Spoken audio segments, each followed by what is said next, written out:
अल्हम्दुलिल्लाह रब्बिल आलमीन वस्सलातु वस्सलामु अला रसूलिहिल करीम व अला आलिहि व अस्हाबिहि अजमईन अम्मा बाद वअऊज़ु बिल्लाहि मिनश शैतानिर रजीम बिस्मिल्लाहिर रहमानिर रहीम शहरु रमज़ान अल्लज़ी उन्ज़िला फ़ीहिल क़ुरआन हुदल लिन्नास व बय्यिनातिम मिनल हुदा वल फ़ुरक़ान बिस्मिल्लाहिर्रहमानिर्रहीम रब्बिश्रह ली सदरी वयस्सिर ली अमरी वहलुल उक़दतम मिन लिसानी यफ़क़हू क़ौली।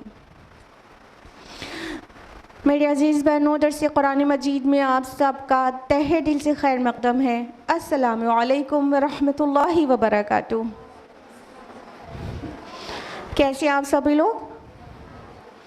अल्हम्दुलिल्लाह। अल्लाह ताला करे कि आप अच्छे रहें, खुशहाल रहें और दुनिया और आखिरत दोनों में आपको कामयाबी और तरक्की मिले और अच्छी सेहत और ज़िंदगी के साथ आप रमज़ान में दाखिल हो सकें और अल्लाह ताला रमज़ानुल मुबारक में हमारी और आपकी सब की मग़फ़िरत कर दे, आमीन। दर्स कुरान मजीद में कौन सी सूरा चल रही थी? सूरा अंबिया। चलिए गनीमत, अल्हम्दुलिल्लाह, कोई भूला नहीं है। सूरा अंबिया का काफ़ी पोर्शन हम लोग कवर अप कर चुके थे। आप लोगों को याद है कि हम लोगों को आज की साइड से कंटिन्यू करना है? बताइए। आयत नंबर 87 से हम लोगों को कंटिन्यू करना है, लेकिन उससे पहले एक क्विक रिविजन। तो सूरा अंबिया जैसा कि नाम ही है, इसमें बहुत सारे नबियों के क़सस हैं और आयत नंबर 51 से ये क़सस स्टार्ट होते हैं। आयत नंबर 51 से क़द्र तवील इब्राहीम अलैहिस्सलाम का क़िस्सा मेंशन किया गया है इसमें और बहुत ज़्यादा तफसील के साथ है, तो वो तो आप लोगों को गालिबन याद होगा। और फिर उसके बाद आयत नंबर 74 और 75 में लूत अलैहिस्सलाम का मुख्तसर में ज़िक्र किया गया। फिर उसके बाद आयत नंबर 76 और 77 में सिर्फ 2 आयत में नूह अलैहिस्सलाम के तज़किरे को किया गया कि नूह अलैहिस्सलाम को अल्लाह ताला ने और उनके घर वालों को, घर वालों से मतलब आपको बताया गया था ना कि कौन मुराद होते हैं।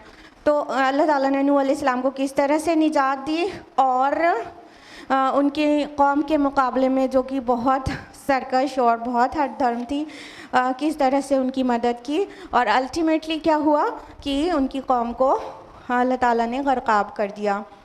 देन आयत नंबर 78 से लेके 82 तक दाऊद और सुलेमान अलैहिमुस्सलाम का तज़किरा आया कि सुलेमान अलैहिस्सलाम को अल्लाह ताला ने किस तरह से क़ुव्वत फ़ैसला नसीब किया था और एक दाऊद अलैहिस्सलाम अपने वालिद सुलेमान अलैहिस्सलाम अपने वालिद दाऊद अलैहिस्सलाम के दरबार में बैठे थे। केस आया था जो बेहतर फ़ैसला उसका सुलेमान अलैहिस्सलाम ने कर दिया था और उसके अलावा ज़िक्र किया गया कि किस तरह से अल्लाह ताला ने दाऊद अलैहिस्सलाम को एक टैलेंट दिया था और वो था लोहे से ज़िराह बनाने का टैलेंट और सनअत, जो पूरा इंडस्ट्री वहीं से समझ लीजिए स्टार्ट हुई है और उसके बाद बहुत सनअती काम बहुत ज़्यादा प्रोग्रेस कर गए।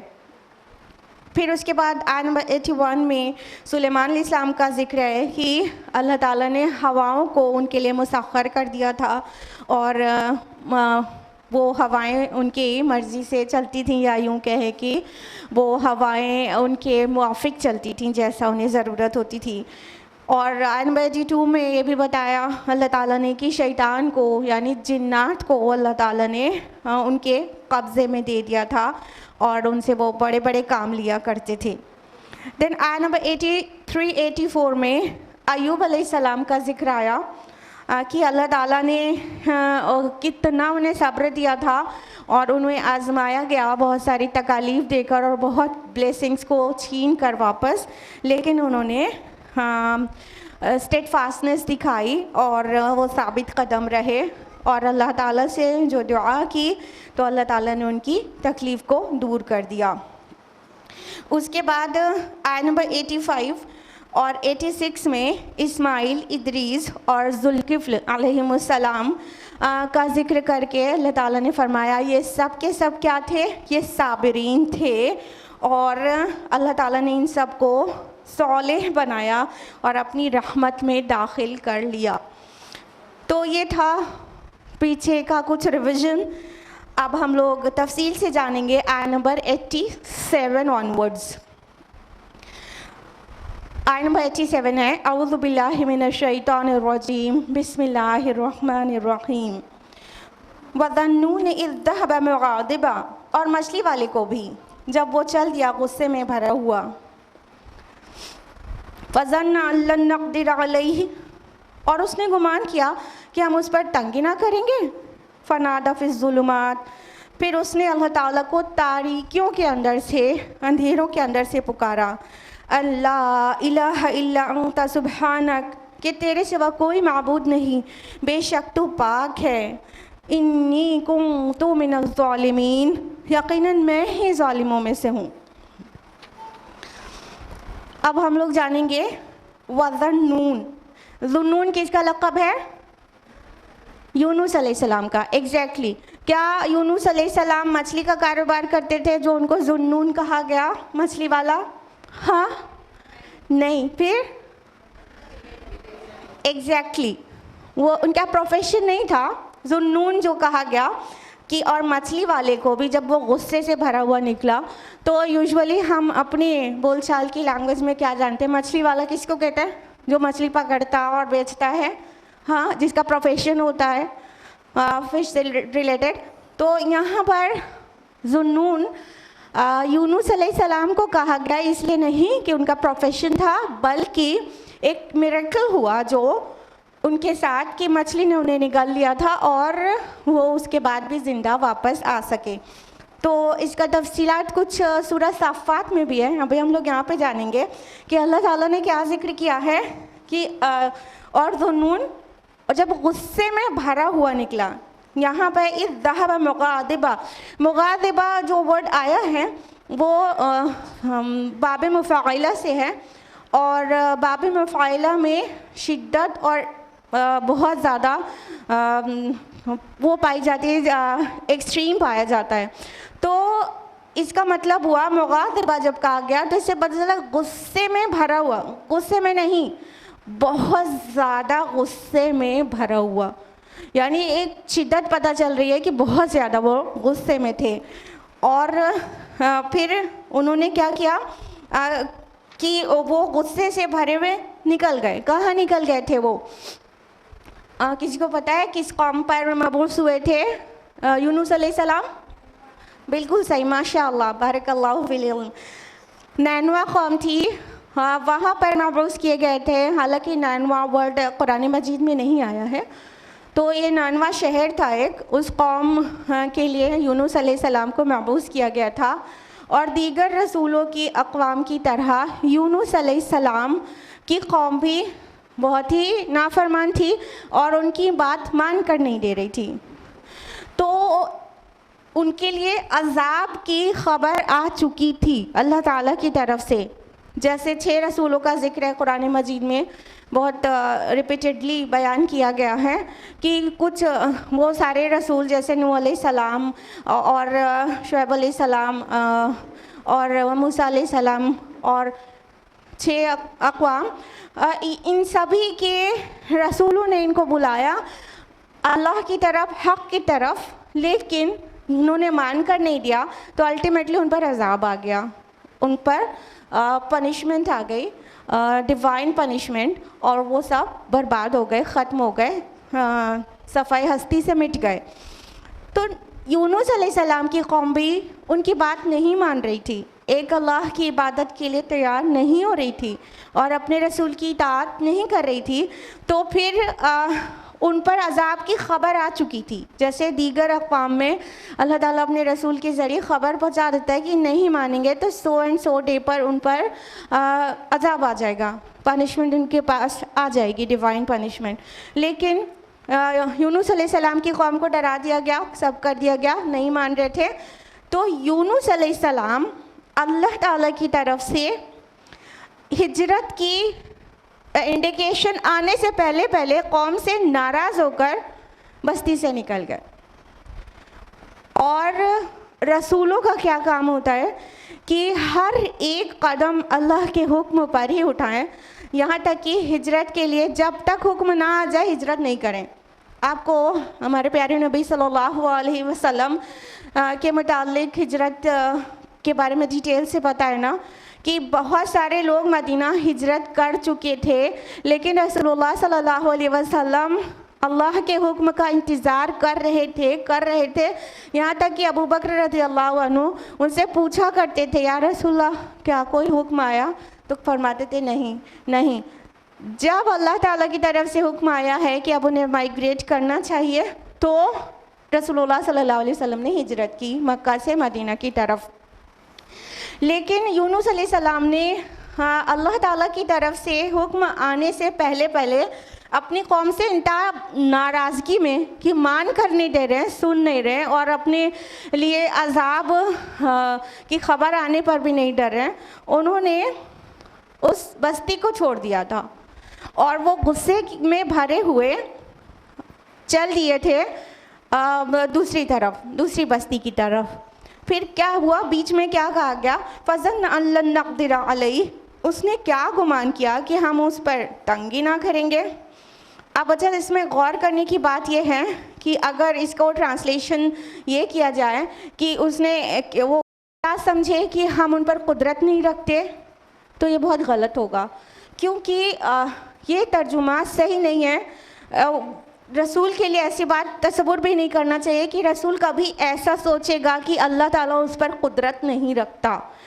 एक्चुअली बात को समझने की ज़रूरत है।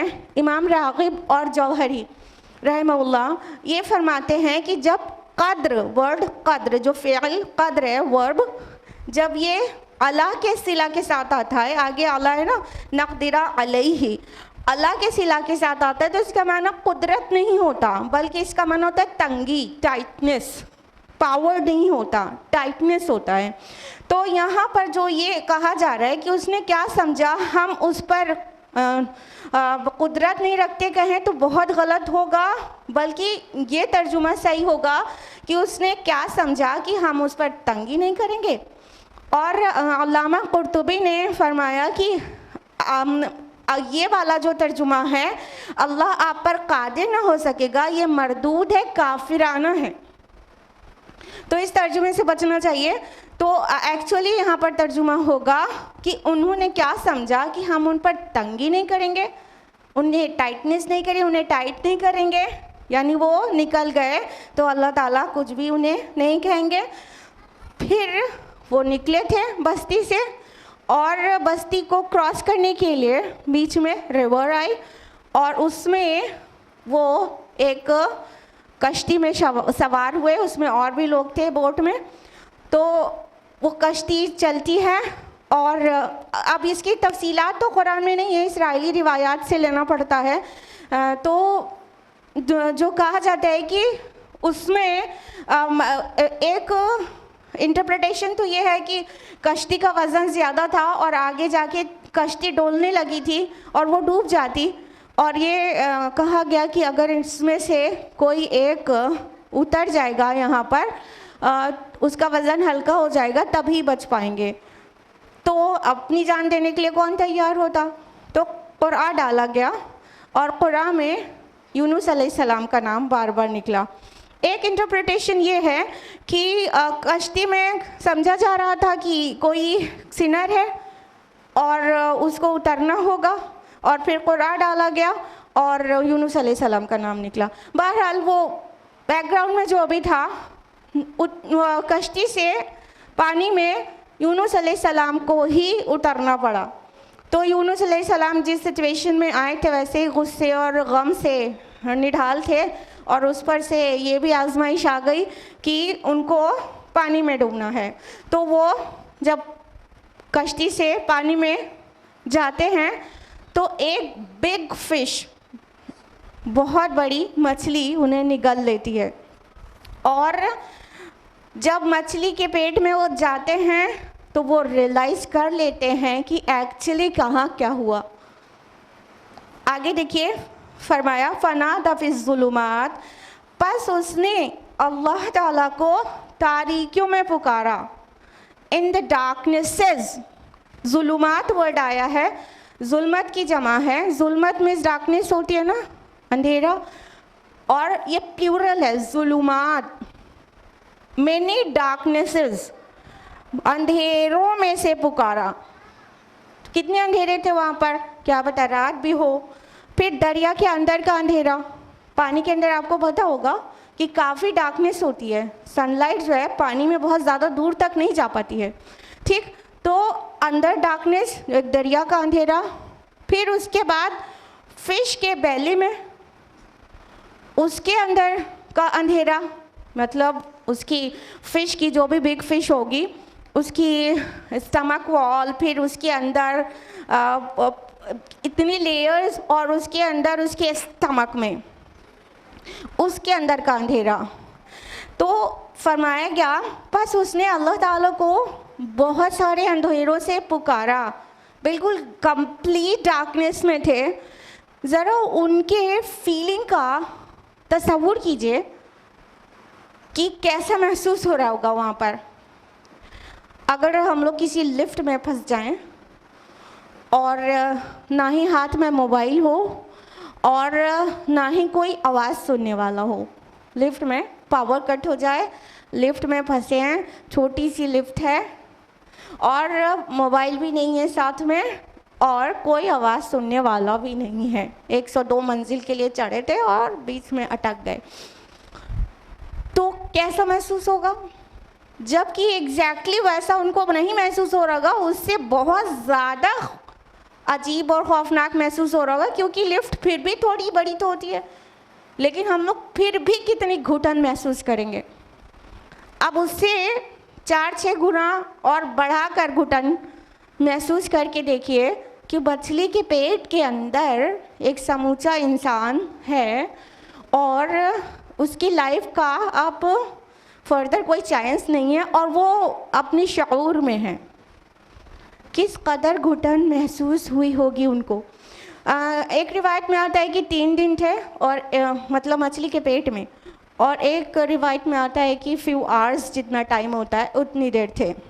बहरहाल तो अंदर से वो कितना बेचैन हुए होंगे और उन्होंने अपनी फॉल्ट का रियलाइजेशन किया।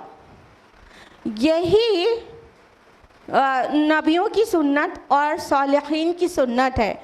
क्या वो समझ गए कि उनसे गलती हुई है। उन्होंने रीज़न उनको नहीं दिया कि हमको पानी में गिरा दिया, हमको, जैसे हम लोग किया करते हैं। हम लोगों के साथ कुछ भी इश्यूज़ होते हैं, कोई भी प्रॉब्लम्स होती है, हमको खुद हो या हमारे किसी को और हो जाए अपने अराउंड, तो फ़ौरन दूसरे को ब्लेम करने लगते हैं। उनकी वजह से ऐसा हो गया, वो ऐसा नहीं करते तो ऐसा नहीं हुआ होता, और ख़ुद को हम कभी भी चेक नहीं करते, सेल्फ इवैल्यूएशन नहीं करते, और तो फिर हमें रियलाइजेशन हो ही नहीं पाता है कि हमारी कोई फॉल्ट थी। जब हम सेल्फ इवैल्यूएशन नहीं करेंगे, वो भी सख्ती से, तो कैसे रियलाइज़ करेंगे? लेकिन उन्होंने इंस्टेंटली रियलाइज़ किया कि he has done some mistake. वो समझ गए कि ये मुझसे गलती हुई है, मैं अल्लाह ताला के हुक्म के आए बगैर माइग्रेट कर गया उस बस्ती से। तो उन्होंने क्या कहा, और वो सबको याद है, कोई ही शायद होगा ऐसा जिसको नहीं याद हो, अन के ला इलाहा इल्ला अंता कोई भी इबादत के लायक नहीं है सिवाय आपके। सुबहानक, आपकी ज़ात पाक है। इन्नी कुन्तु मिनज़ ज़ालिमीन, कि बेशक मैं ही कसूरवारों में से हूँ, मैं ही जालिम हूँ, मैं जालिमों में से हूँ। I am of those who are oppressors, किसके ऊपर जुल्म करते? अपने ऊपर भी। और जब किसी का राइट वायलेट होता है तो उस पर भी जुल्म ही होता है। तो कौम जो उनकी थी, उनका एक राइट बन रहा था कि उनका जो मुस्लिह है, उनका जो नबी है, वो उनके साथ रहे, यहाँ तक कि अल्लाह का हुक्म आ जाए निकलने का, उससे पहले तक उन्हें साथ रहे। आपको पता होगा कि ये वाहिद कौम है जिसके पास अजाब की खबर आ जाने के बाद भी अजाब टाल दिया गया। इधर यूनुस अलैहिस्सलाम वहाँ बस्ती से निकले, अल्लाह के हुक्म के बगैर बस्ती से निकले।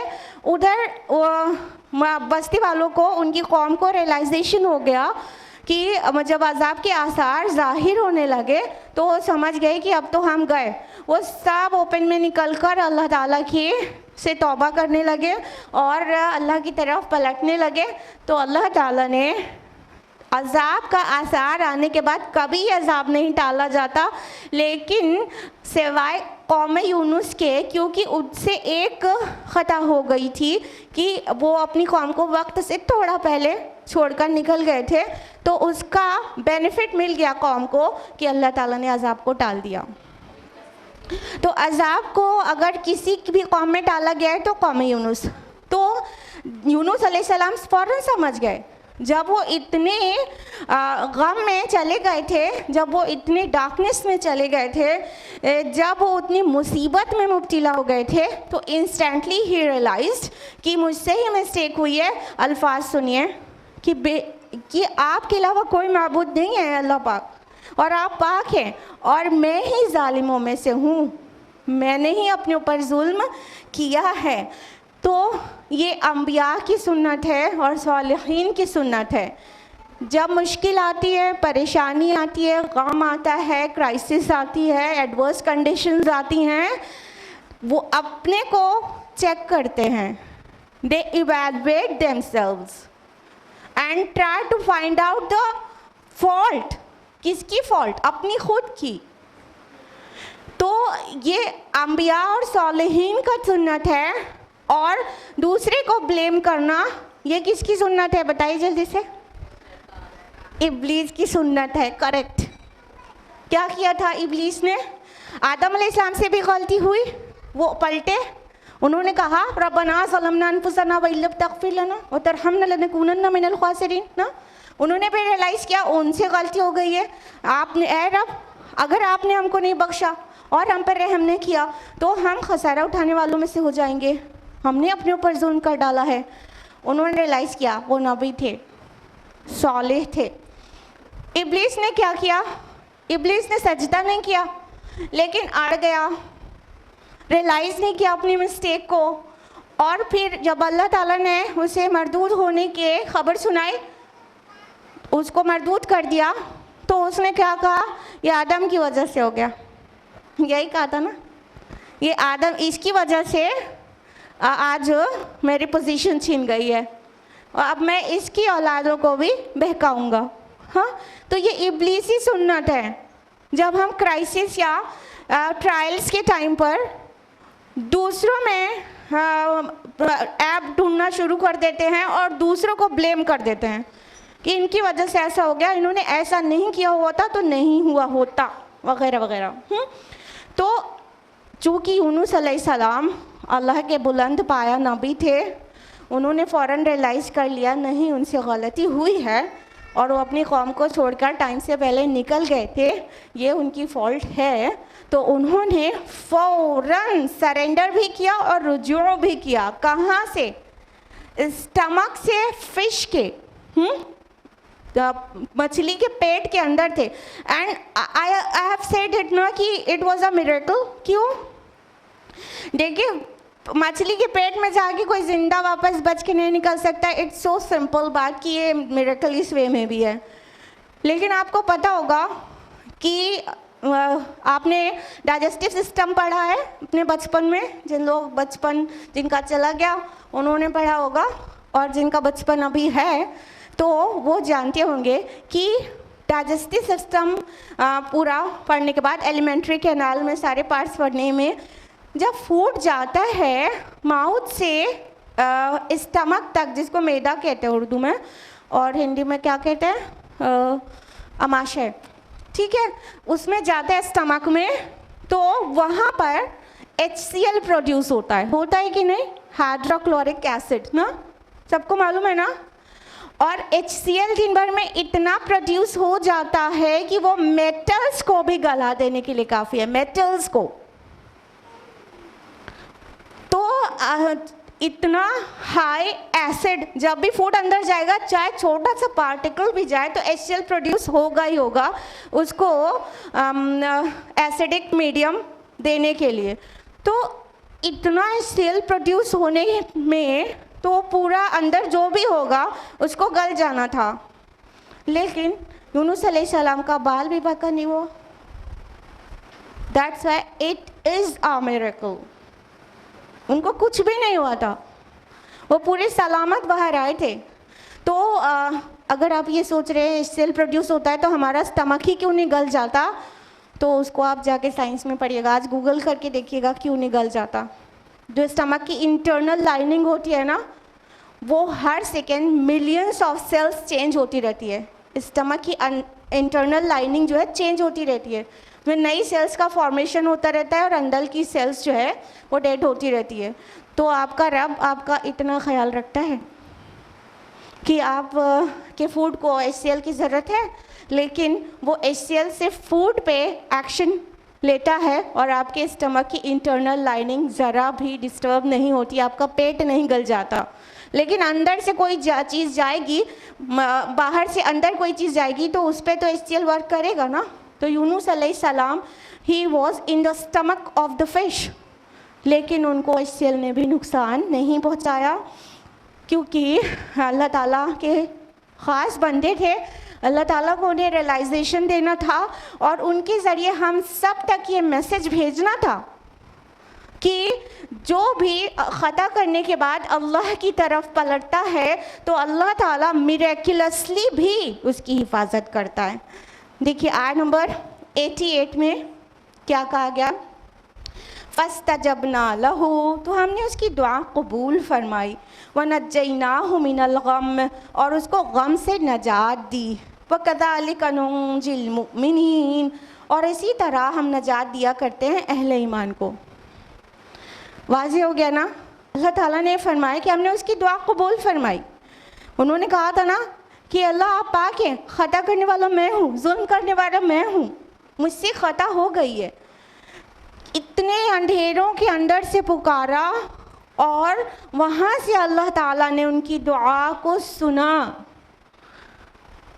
हदीस में आता है कि फरिश्ते कहने लगे ये आवाज़ कैसी है, बड़ी कमज़ोर सी है, और ये आवाज़ किसकी है? अल्लाह ताला ने कहा ये मेरे बंदे यूनुस की है।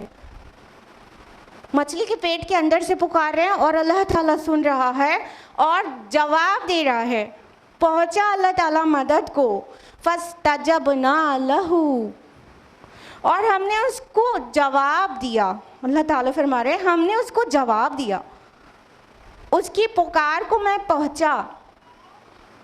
सूरह बकरा सूरह नंबर 2 आयत नंबर 186 में क्या कहा, व इदा सअलका इबादी अन्नी फइन्नी करीब। ए नबी, जब मेरे बंदे मेरे बारे में आपसे पूछें तो आप कह दीजिए मैं करीब ही हूँ, उजीबु दअवत दाई इज़ा दआन, मैं हर पुकारने वाले की पुकार को सुनता और जवाब देता हूँ जब कभी पुकारे, जहाँ कहीं पुकारे। फल यस्तजीबू ली वल युमिनू बी, तो उसे भी चाहिए मुझ पर ईमान रखे और मेरी बात माने। लअल्लहुम यरशुदून, ताकि रुश्द हिदायत पा जाए। क्या कहते हैं अल्लाह ताला, मैं इतना करीब हूँ कि मैं हर पुकारने वाले की पुकार सुनता हूँ और जवाब देता हूँ। हम लोग ऐसे ही मिसाल देने के लिए कहते हैं ना, चाहे आकाश से पुकारो चाहे पाताल से, अल्लाह सुनता है। यहाँ तो सचमुच में पाताल से सुन लिया अल्लाह पाक ने। मछली के पेट के अंदर से अल्लाह का एक बंदा पुकार रहा है, ऐ रब मुझसे खता हो गई, आपकी ज़ात पाक है, खताकार तो मैं हूँ, जुल्म तो मैंने किया है। मतलब ये एक काइंड ऑफ रिपेंटेंस है, ये रुजू है, ये तौबा है, पलटना है अल्लाह की तरफ, कन्फेस करना है कि आई हैव डन रॉन्ग। तो अल्लाह ताला का इंस्टेंट रिप्लाई आ जाता है, अल्लाह रिस्पॉन्डेड टू हिम इंस्टेंटली फस्तजबना लहू। तो हमने उसकी पुकार का जवाब दिया, हमने उसकी दुआ को कबूल किया और उसको गम से नजात दी। देखिए गम किसी को भी अच्छा नहीं लगता, हालांकि ये ज़िंदगी का एक इंडिस्पेंसेबल पार्ट है। खुशी गम ये अल्टरनेट आते ही रहते हैं, लेकिन हर कोई चाहता है उसे गम से नजात मिल जाए। अम्बिया भी चाहते हैं कि गम से बाहर आ जाएं। वो घुटन, वो गम, ज़रा इमेजिन कीजिए फिश के बैले के अंदर, हाँ कैसा घुटन और कैसा गम होगा। फरमाया वनज्जयनाहु मिनल गम, और हमने उसे गम से नजात दी।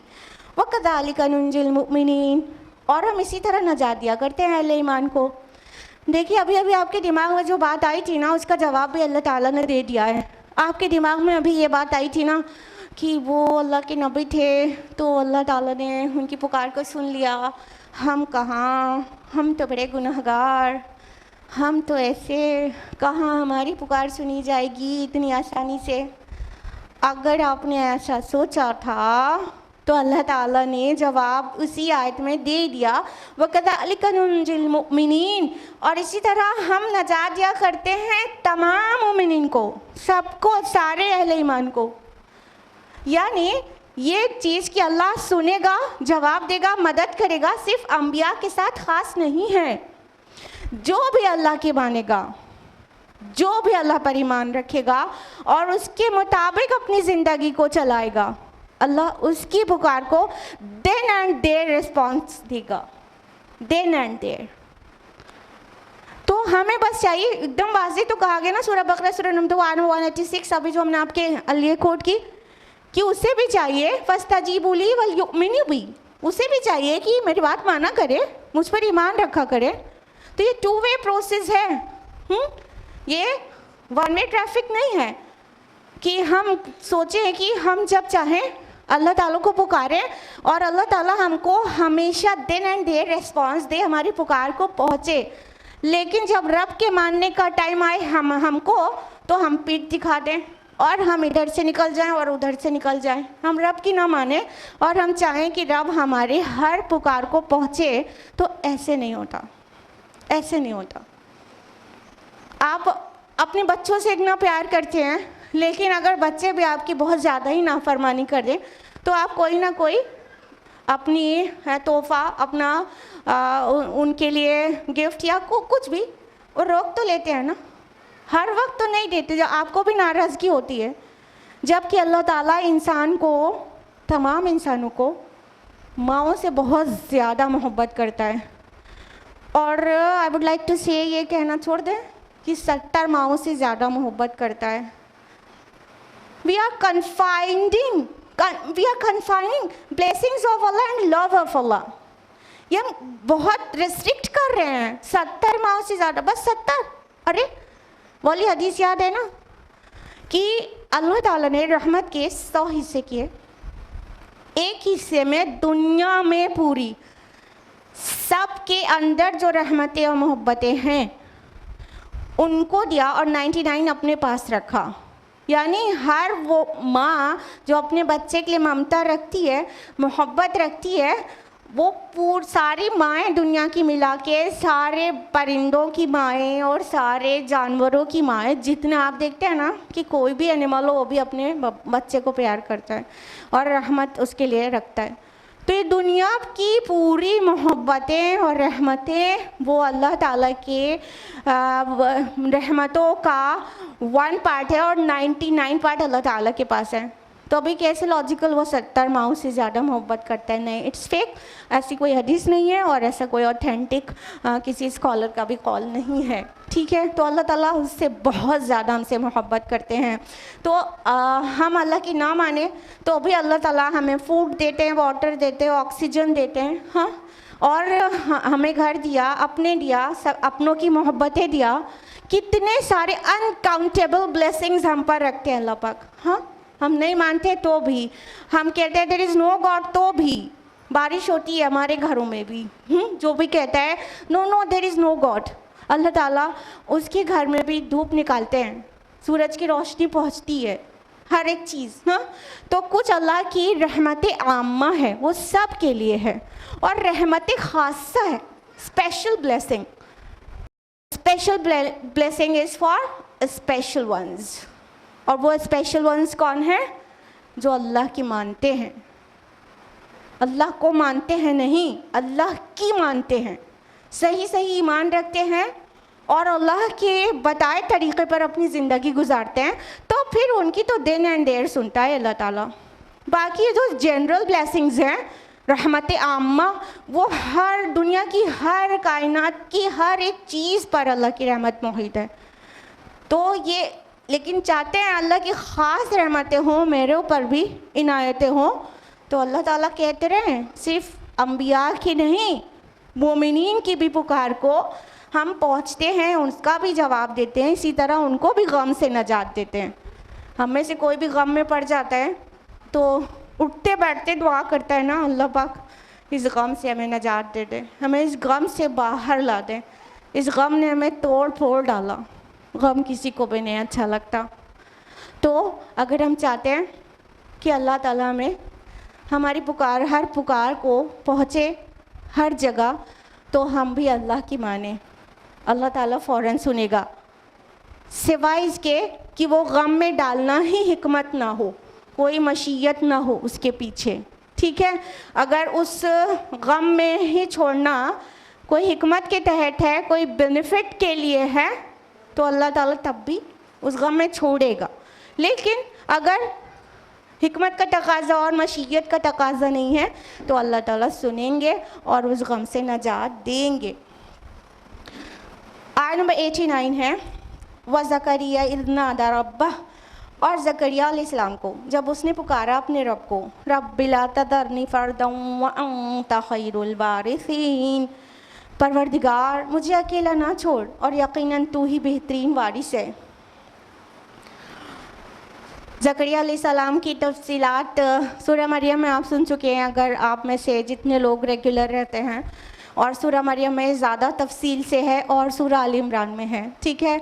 तो सूरह मरियम में तफसीलात आती है ना कि किस तरह से ज़करिया अलैहिस्सलाम ने अल्लाह ताला को पुकारा था कि मैं आपसे दुआ करके कभी मायूस नहीं हुआ और आपने मुझे हमेशा अता किया है, लेकिन अब मैं बूढ़ा हो गया हूँ और मेरी बीवी फर्टाइल नहीं है और वो बच्चा नहीं जन सकती। तो वहाँ पर भी वो मेंशन्ड है और यहाँ पर भी उन्होंने दुआ किया, रब्बि ला तज़रनी फ़र्दन व अंता खैरुल वारिसीन, ऐ रब मुझे अकेला ना छोड़। अकेलापन बहुत बुरी चीज़ होती है, इंसान की पूरी साइकोलॉजी डिस्टर्ब हो जाती है। तो नबी थे, उन्होंने भी दुआ किया कि मुझे अकेला ना छोड़, और हाँ मगर बेशक बेहतरीन वारिस तो आप ही हैं। पहली बात तो उनकी दुआ का मकसद क्या था वो भी रिकॉल कर लीजिए आप लोग। उन्होंने औलाद क्यों चाही थी?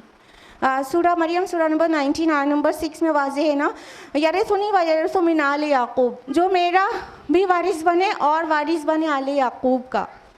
यानी जो मिशन चल रहा था हैकल सुलेमानी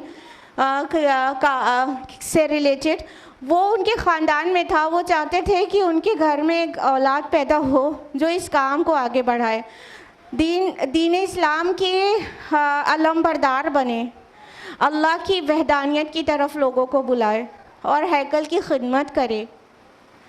तो ये मिशन था उनका। इस मकसद के तहत वो चाह रहे थे उनके अराउंड के लोग, यानी जो रिश्तेदार होते हैं, उनको इतना सीरियस नहीं देख रहे होंगे कि वो लोग उनके मिशन को आगे बढ़ाएंगे, हक को कायम करने वाला काम करेंगे, दावत करेंगे, लोगों को बुराई से रोकेंगे, अच्छाई की तरफ बुलाएंगे। उनको लग रहा होगा कि उनके अराउंड के लोग जो हैं उन पे वो भरोसा नहीं करने लायक हैं। अल्लाह मुझे औलाद दे दीजिए, मैं उसकी ऐसी तरबियत करूं कि ये मेरे मिशन को आगे बढ़ाए। तो उन्होंने दुआ कर डाला कि हे परवरदिगार मुझे अकेला ना छोड़, अकेला ना छोड़, मतलब उनके मिशन में उनको अकेला ना छोड़े और उनको औलाद नसीब कर दें। व अंत खैरुल वारिसीन, लेकिन सबसे बेहतर वारिस तो आप ही हैं। कहने का मतलब ये जो मादी वारिस मांग रहे थे ना, ये तो एक दुनियावी मिशन के लिए था, वो मिशन दीन के लिए था, लेकिन वो ज़ाहिरी मिशन था। एक्चुअल में वारिस कौन है? अल्लाह ताला ही है और तमाम वारिसीन से बेहतर वारिस है। अपनी औलाद की परवरिश, तरबियत और मेहनतें उसके ऊपर जो की जाती हैं ना, वो भी इस नियत से नहीं करना चाहिए कि ये मेरे बुढ़ापे की लाठी बने, ये जब मैं बूढ़ा हो जाऊँ, बूढ़ी हो जाऊँ तो ये मुझे वैसे ही सपोर्ट करे ताकि मेरा बुढ़ापे का एक आसरा हो जाए। इसलिए नहीं बच्चे पालना चाहिए और रातें जो जागना है और मेहनतें करना है और उन्हें दवा इलाज देना है और उन्हें तालीम देना है, इसलिए नहीं दिया जाता। अल्लाह की तरफ से ये राइट है, औलाद का हक़ है कि वालिदैन उनको प्रोटेक्ट करें, उनकी परवरिश, तरबियत, अपब्रिंगिंग और सारी चीज़ें करें, वो उनका हक़ है। तो अल्लाह की तरफ से जो हुक्म है, उस हुक्म की फरमाबरदारी में औलाद को पालें, और इसलिए नहीं कि ये मेरा वारिस है और ये मेरा बुढ़ापे की लाठी है। आपने देखा होगा कि कुछ औलाद, इवन नेक माँ बाप की, कुछ बच्चे ऐसे होते हैं कि बड़े होने के बाद वो ऐसे निकल जाते हैं कि वालिदैन को समटाइम्स कहना पड़ जाता है, इससे तो अच्छा अल्लाह ने बे औलाद रखा होता। ऐसी भी औलाद होती है ना। क्या उनकी माँ ने उनकी मालिश नहीं की होती है?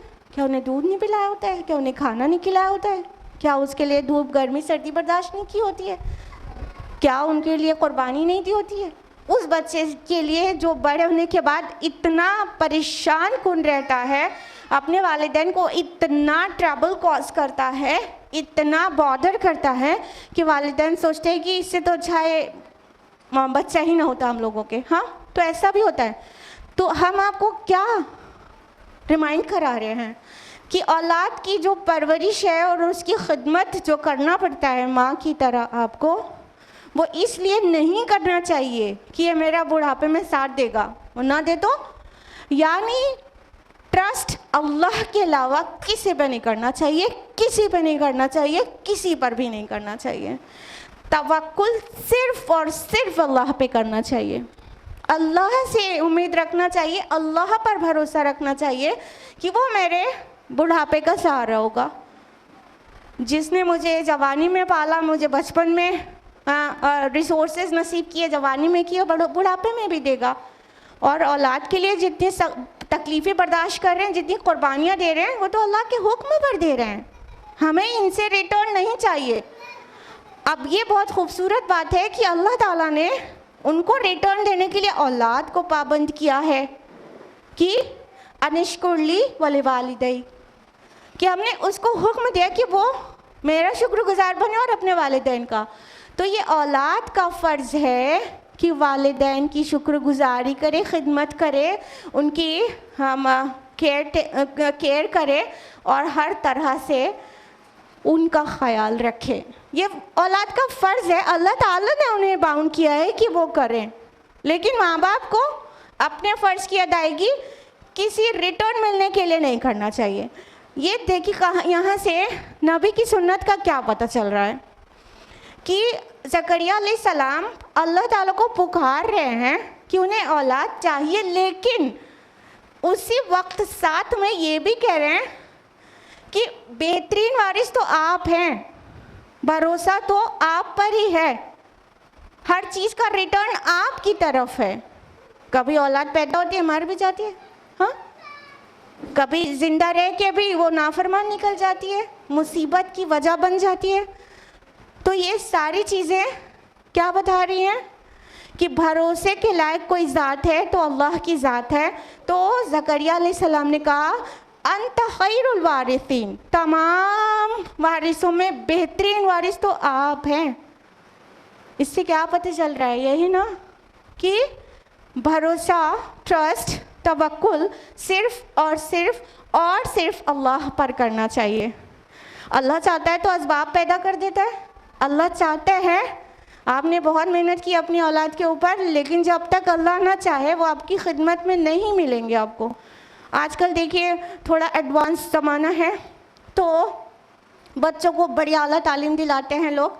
किसी के 4-4, 6-6 बेटे होते हैं, और एक यूएस में है, तो एक यूके में है, तो एक कनाडा में है। सब अपने बीवी बच्चे लेके उसी गांव में, माँ बाप अकेले, कोई उनकी खिदमत करने वाला नहीं, नौकरों के हवाले। दौलत भरी पड़ी है मगर औलाद की खिदमत नसीब नहीं हो रही। बड़ी आला तालीम दी है माशाल्लाह, तालीम के ख़िलाफ़ नहीं है।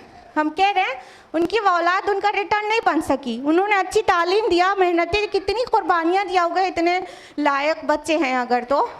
लेकिन क्या है, दूसरी कंट्रीज़ या दूसरी सिटीज़ में सेट हो गए, वालिदैन अकेले।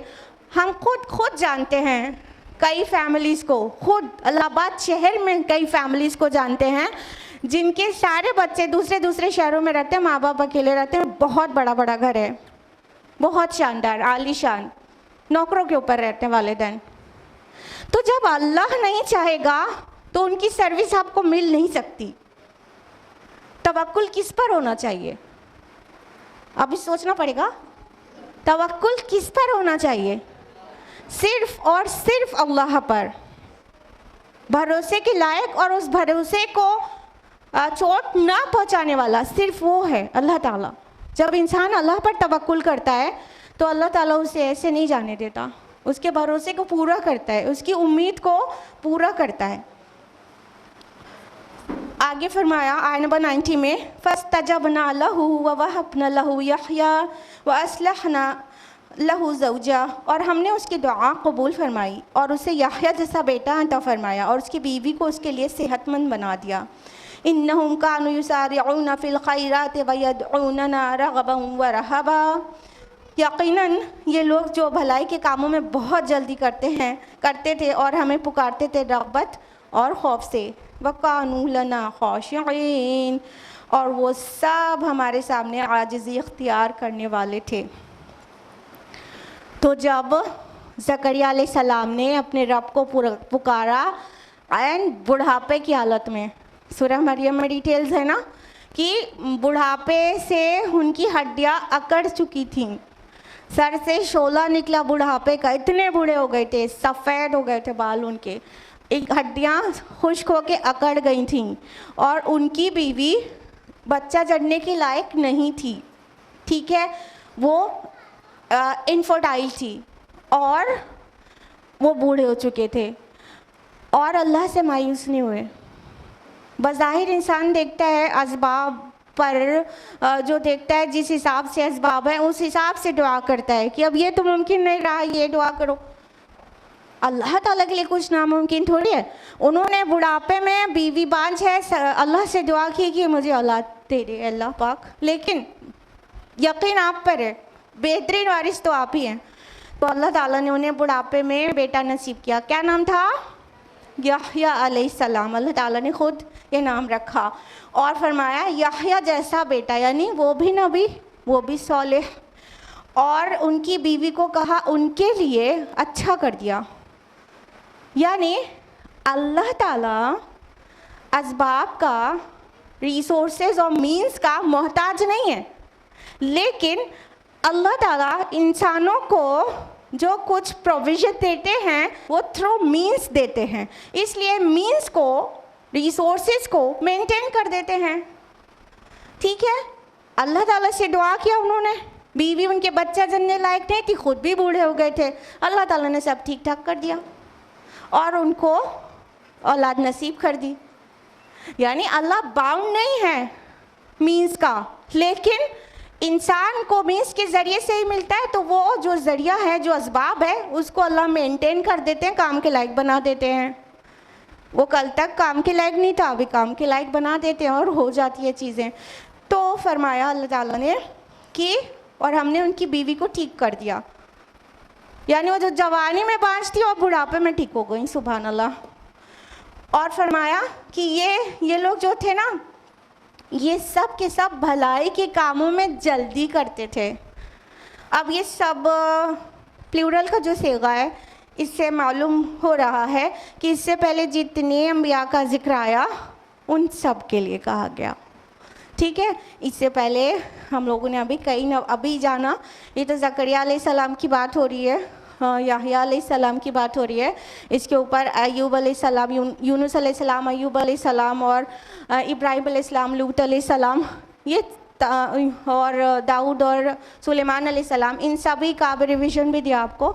ये सभी का तज़किरा आया था ना, तो मान के चलेंगे इन सब के लिए कहा जा रहा है।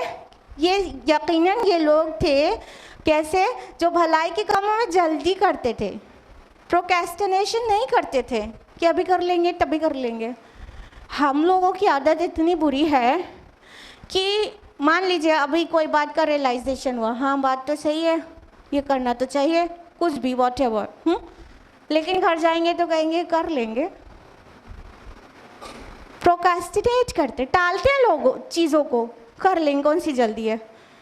मान लीजिए अभी एहसास हुआ कि हाँ कितना ज़रूरी है कि कुरान को समझ कर पढ़ा जाए, तो कितना गाइडेंस मिलती है। अभी मान लीजिए अभी भी समझ में आया, हाँ, और आपने तय किया होगा कि हाँ कुरान को समझ कर पढ़ेंगे, कुरान विद अंडरस्टैंडिंग पढ़ेंगे, अरबी ज़ुबान सीखेंगे, या तो एटलीस्ट ट्रांसलेशन से तो ज़रूर ही पढ़ेंगे। अभी तय किया आपने, घर जाएंगे तो कौन सी जल्दी है, कभी भी कोई कोर्स ज्वाइन कर लेंगे, देखेंगे, अभी तो ये, अभी तो वो, अभी तो घर बन रहा है, अभी तो बच्चा छोटा है, अभी ये प्रोक्रेस्टिनेशन शुरू कर देंगे। इससे बिल्कुल कंट्रास्ट अंबिया अलैहिस्सलाम की सुन्नत ये है कि वो खैर के कामों में जल्दी करते थे, वो कॉम्पीट करते थे कि वो सबसे पहले अच्छे काम को कर डालें और टाल मटोल नहीं करते थे। इससे क्या पता चला, नेक लोगों की आदत ये होती है कि खैर का कोई भी प्लान दिमाग में आया उसको कर डालते हैं, क्योंकि प्रोक्रेस्टिनेशन शैतान की तरफ से होता है। शैतान कान थपक देता है, हो जाएगा, कौन सी जल्दी है, कर लेना, अभी तो तुम फला फला इश्यूज़ में बिज़ी हो ना, कर लेना, हो जाएगा। ये होते होते उसकी वैल्यू, उसकी इम्पोर्टेंस कुछ दिन के बाद टाइम के साथ रिड्यूस हो जाती है और फिर बिल्कुल ही ध्यान से निकल जाता है, हो गया शैतान का काम, और हम रह गए हाथ नचाते हुए। करना क्या चाहिए, हर अच्छे काम को का इरादा जो भी हो, या कहीं से इंस्पिरेशन मिले, कहीं से गाइडेंस मिले, या कोई दिमाग में ही प्लान आ जाए, तो हर अच्छे काम को कर गुजरना चाहिए, उसको टालना नहीं चाहिए, जल्दी करना चाहिए, दौड़ना चाहिए। देखिए कहा जा रहा है युसारिऊना फिल खैरात, वो भागते थे, दौड़ते थे खैर की तरफ, जल्दी करना चाहते थे हर खैर के काम को। और वयदऊनना रगबन व रहबा, और वो पुकारते थे हमको रगबत के साथ, व रहबा, और खौफ के साथ। अल्लाह ताला से हमारा जो ताल्लुक़ है ना, उसमें दोनों चीज़ होना चाहिए, रग़बत और मोहब्बत भी होना चाहिए और खौफ भी होना चाहिए। सिर्फ मोहब्बत और रग़बत हो और खौफ ना हो तो भी गुनाहों से बचने के लिए काफ़ी नहीं है, और सिर्फ खौफ हो तो हो सकता है कि इंसान खौफ से अपने आप को इतना टॉर्चर कर डाले कि उसको अच्छा काम करने की कुव्वत ही कम हो जाए या ख़त्म हो जाए, और वो गम में चूर हो जाए कि अब तो हम गए, अब तो अल्लाह ताला हमको अज़ाब ही दे डालेगा। नहीं, दोनों चीज़ होना चाहिए। अल ईमानो बैनल खौफ़ वर रजा, ईमान क्या है, खौफ और उम्मीद के बीच में है। और यहाँ पे अंबिया अलैहिमुस्सलाम की सुन्नत अल्लाह ताला क्या फरमा रहे हैं कि वो हमें रग़बत, मोहब्बत, शौक़ और खौफ दोनों के साथ पुकारते थे। तो अल्लाह ताला की तरफ एक शौक़ भी होना चाहिए, उससे मुलाकात का शौक़, उसकी सजी सजाई जन्नत में जाने का शौक़, उसका रिज़वान पाने का शौक़ भी होना चाहिए, और खौफ भी होना चाहिए कि जहन्नम से, आग से डर, अल्लाह की नाराज़गी, गुस्से से डर। तो ये दोनों का जहाँ पर सही मिलाप होता है ना, और बैलेंस दोनों का मेंटेन होता है ना, वो इंसान कामयाब होता है। अगर रग़बत ही ज़्यादा हो जाए और खौफ बहुत कम हो जाए तो भी प्रॉब्लम, और अगर खौफ बहुत ज़्यादा हो जाए और शौक़ और रग़बत एकदम मिनिमाइज़ हो जाए तो भी इंसान प्रोडक्टिव काम नहीं कर सकता। तो इन दोनों के साथ अल्लाह को पुकारना चाहिए। क्या कहा गया? वयदऊनना रग़बन व रहबा, वो हमें पुकारते थे रग़बत, शौक़ और खौफ के साथ, डर के साथ। वकानू लना ख़ाशिईन, और वो सब हमारे सामने आजिज़ी इख्तियार करते थे। यानी इतनी अच्छी आदतें थी उनकी, लेकिन उनके अंदर तकब्बुर नहीं था। दे वर नॉट एरोगेंट, वो किब्र नहीं था उनके अंदर कि मैं तो बहुत अच्छा, मैं तो बहुत अच्छे, मेरे तो अमल बहुत अच्छे। और ना ही एक शायबा बराबर भी शिर्क कि मेरे पास वही आती है तो मुझे भी कुछ समझना चाहिए, मेरे लिए भी नज़र न्याज करना चाहिए, मेरे ऊपर भी चढ़ावे चढ़ाए जाने चाहिए, माज़अल्लाह सुम्मा माज़अल्लाह। शिर्क का एक शायबा भी नहीं। वो बहुत हम्बल और बहुत ज़्यादा खशियत रखने वाले थे, और उन्होंने कभी अपनी इबादत की तरफ नहीं बुलाया। जितने अम्बिया अलैहिमुस्सलाम थे वो सब अल्लाह की इबादत के लिए बुलाते थे, और ख़ुद अल्लाह से बहुत खशियत रखते थे, बहुत ह्यूमिलिटी थी उनके अंदर, और बहुत हम्बल हुआ करते थे, खुसूसन अपनी नमाज़ों के अंदर, जनरली ऑल द टाइम। जब लोगों से मिलते थे तो भी, और जब अल्लाह के आगे खड़े होते थे तो बहुत ही ज़्यादा। तो अल्लाह ताला ने अपने नेक बंदों यानी अम्बिया अलैहिमुस्सलाम की ये सिफ़ात बयान की है। अल्लाह ताला से दुआ है कि अल्लाह ताला इन सभी नेक सिफ़ात को हमारे अंदर भी पैदा फरमा दे, और हम सब को आखिरत में कामयाब कर दे और अपना रिज़वान नसीब कर दे। आमीन। हम सभी को अल्लाह पाक कुरान पढ़ने, समझने, गौर व फ़िक्र करने, गौताज़नी करने और अमल करने और दूसरों तक पहुँचाने की तौफ़ीक़ अता फ़रमाए। आमीन। व आखिर दावाना अल्हम्दुलिल्लाहि रब्बिल आलमीन। वस्सलामु अलैकुम व रहमतुल्लाहि व बरकातुहू।